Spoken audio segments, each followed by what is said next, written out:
Wilayah Puskesmas Simpang Kawat. Ya, Bu Desi, tolong berikan pengarahan sama ibu-ibu apa gunanya, apa yang harus dilakukan nantinya. Silakan, saya akhiri dengan wassalamualaikum warahmatullahi wabarakatuh. Baik, terima kasih. Bismillahirrahmanirrahim. Assalamualaikum warahmatullahi wabarakatuh. Yang saya hormati Ibu Kepala Sekolah SD 9, Bapak Kapus, dan beserta jajaran para guru di SD 9, Bapak Ibu Wali Murid SD 9 yang saya hormati juga. Baik, saya Dr. Desi dari Puskesmas Simpang Kawat akan sedikit menjelaskan tentang tujuan dan apapun yang berkaitan dengan vaksinasi anak usia 6 sampai 11 tahun. Tujuan dari vaksinasi COVID-19 ini memang untuk memutus rantai penularan COVID-19 di Indonesia dan seluruh dunia ya tentunya.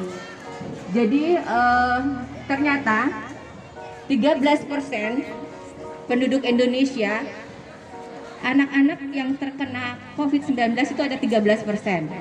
Dan ada yang bergejala ringan sampai sedang berat. Nah, karena hal inilah kita harus melakukan vaksinasi ini di usia 6 sampai 11 tahun. IDAI, Ikatan Dokter Anak Indonesia, sudah merekomendasi bahwa anak 6 sampai 11 tahun itu aman divaksin COVID-19 yang sekarang adalah CoronaVac, vaksinnya Sinovac. Ya, memang ada beberapa kriteria yang harus kita laksanakan. Nanti pada pelaksanaannya kita tetap akan melakukan screening. Yang jelas, pertama anak-anak kita harus sehat. Tidak ada demam, batuk pilek, nyeri menelan, diare atau muntah. Kemudian yang kedua adalah bila memang anak pernah terkena COVID-19, penyintas COVID, pada saat itu adalah ringan sampai sedang, boleh dilakukan vaksinasi setelah 1 bulan. Sedangkan yang bergejala berat, sedang sampai berat, itu 3 bulan setelah terkena COVID. Ya. Kemudian untuk anak-anak yang menderita penyakit komorbid tapi sudah stabil kondisinya, itu boleh dilaksanakan vaksinasi. Tapi apabila masih belum stabil, nanti konsultasikan dengan dokter yang menangani anak-anak tersebut, dan dianjurkan memang vaksinnya di rumah sakit. Ibu, maaf, ya? Komorbid itu tadi apa? Tolong dijelasin. Komorbid itu adalah penyakit bawaan atau penyakit pemberat yang ada pada anak-anak. Misalnya kanker, ya, atau misalnya ada penyakit imunodefisiensi, penyakit darah lainnya, atau kalau misalnya pada orang dewasa seperti hipertensi, DM, ya, kencing manis dan lain-lain. Pada anak-anak biasanya penyakit degeneratif belum tahu, tapi misalnya penyakit kelainan darah biasanya ada. Jadi nanti kita akan lakukan screening dengan teliti apakah anak tersebut memang layak atau tidak layak divaksin. Nanti pemberiannya adalah intramuskular di atas lengan atas sebanyak 0,5 mili, ya. Kemudian intervalnya antara vaksin pertama dengan kedua adalah 28 hari, ya. Jadi Bapak Ibu di sini jangan terlalu takut, ya, karena ini sudah direkomendasikan oleh IDAI bahwa anak-anak 6-11 tahun aman untuk divaksin COVID-19 ini. Ya, Bapak Ibu, ada yang ragu, jangan ragu lagi, ya. Jadi nanti tetap kita akan screening dengan ketat. Demam, batuk pilek, anak-anak sehat, tidak ada diare, tidak ada muntah, itu kita akan lakukan vaksin. Baik, karena kawan sudah datang, nanti kita terima kasih. Wabillahi taufiq wal hidayah. Wassalamualaikum warahmatullahi wabarakatuh. Ya, terima kasih kepada Ibu Desi. Kita hari ini kita Pagi, Pak. Wali Kota Kabupaten Padang. Berkasnya kasihkan ke anak-anak semua. Anak-anak pesan, jangan mama dia ya. Ya, kita screening biar anak-anak yang megang.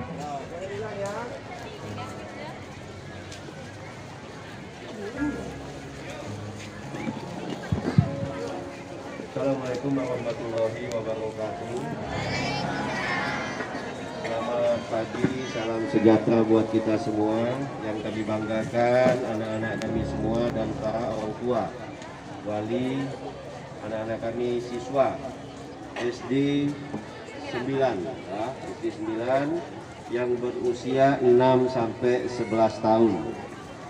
Yang pertama, saya mengucapkan terima kasih kepada orang tua yang telah mengizinkan anak-anaknya untuk divaksin.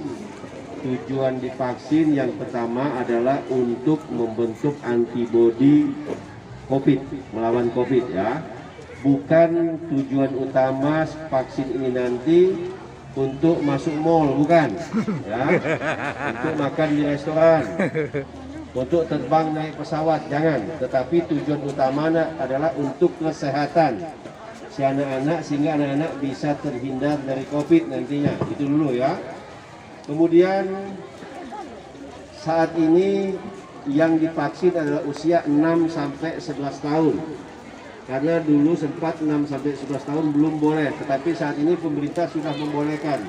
Tetapi dengan syarat ya. Syarat utamanya bagi suatu kota atau kabupaten yang pencapaian vaksin pertamanya sudah di atas 70%. Kota Jambi sudah di atas 100%. Ya, alhamdulillah. Vaksinasi pertama. Kemudian pemerintah juga mensyaratkan vaksinasi kedua di angka 48%. Nah, Kota Jambi sudah di angka 79 sampai 80%. Iya. Di Provinsi Jambi hanya 2 tempat, hanya 2 kabupaten kota yang diperbolehkan untuk vaksin usia 6 sampai 11, yaitu Kota Jambi dan Kabupaten Tebo. Iya. 9 belum boleh karena belum mencapai 70%. Ya. Nah, untuk itu sasaran kami adalah untuk anak-anak usia sampai 11 tahun. Tadi saya ke SD 47 dan saya banyak bertanya dengan anak-anak, kenapa mau divaksin? Ternyata semua anak-anak ini mau semua divaksin. Tetapi kadang-kala orang tuanya yang tidak mengizinkan anaknya divaksin. Maka saya katakan kepada guru di sana, tanya anaknya, jangan tanya orang tua lagi. Ya. Orang tua ini banyak sekali membaca berita hoax tentang vaksin A, vaksin B, vaksin ini, COVID segala macam, sehingga anaknya tidak diperbolehkan divaksin. Nanti kalau sudah kena COVID baru nangis ya. Nah, jadi saya ucapkan terima kasih bagi orang tua yang sudah mengizinkan anaknya divaksin. Terima kasih. Mudah-mudahan anak-anak kita bisa terjaga, terhindar dari COVID-19 di Kota Jambi ini. Kemudian perlu kami sampaikan juga bahwa agenda pendidikan mungkin tetap ya. Jadi ada agenda libur untuk anak-anak SD, libur di tanggal 23. 24 mulai libur, ya. Jadi dihitung 23, 24 mulai libur sampai dengan masuk kembali tanggal 2. Ya, tanggal 1 terakhir, tanggal 2 Mas kan? Oh, tanggal 3, berarti tanggal 4 sekolah. Oh ya, tanggal 4 berarti naik ya. Jadi tanggal 4 ya. Nah, pesan kami kepada orang tua ya. Pemerintah tidak memperbolehkan dulu jalan-jalan. Karena apa? Menjaga jangan sampai ada lonjakan kasus COVID. Kita sudah bagus, kita sudah di level 1, tetapi kita harus jaga. Kalau jalan keluar kota, kemudian ditahan dahulu ya. Supaya apa? Supaya jangan sampai tempat yang kita kunjungi itu belum tentu sehat.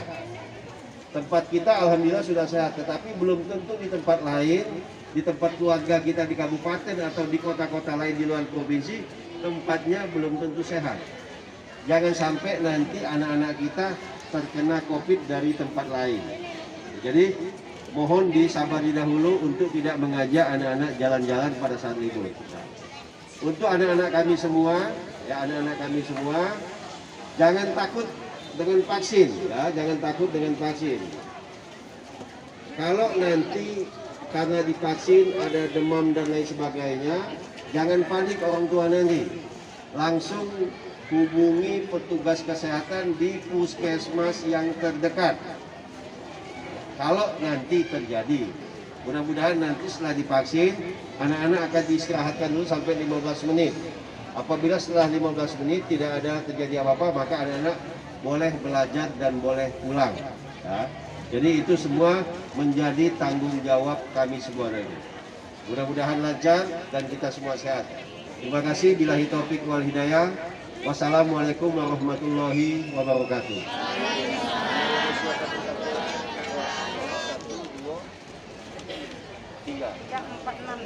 Enggak. Yang kemarin seperti SD 47 yang ada program Bias besok. Besok sini Pak. Besok Pak. Besok kelas 125. Selasa. Biasnya. belum dibias sama sekali. Belum. Kenapa tidak vaksin dulu Pak? Yang vaksin dulu. Jadi kalau sudah vaksin tidak bias. Ya ini yang besok bias orang tua. Ya. Ya. Jadi vaksin dulu Pak. Vaksin dulu Pak. Ya, vaksin semua dulu. Nanti bias tunda Pak. Ya. Kalau utamakan vaksin dulu kan. Yang paling bulan Pak. Ya. Tapi beda orang Pak. Yang vaksin kan ini 346. Beda sekarang semua vaksin. Oh iya, oke ya Pak. Ya. Semua vaksin. Karena lama. Yang diutamakan vaksin COVID dulu ya. Bias nanti bisa ditunda. Iya Pak, siap. Oke ya. Siap Pak. Anak-anak ya. Sehat semua ya. Oke ya, sini, foto sini. Ayo. Berdiri semua, ayo sini. Sini. Ini lagi nganu Bu. Masuk sini, Bu. Kadis masuk di sini. Di mana? Kamu turun nanti. Turun nanti. Ya. Balik boleh. Nanti anak-anak di depan. Ayo. Depan. Yang depan dia. Yang depan, belakang. Belakang.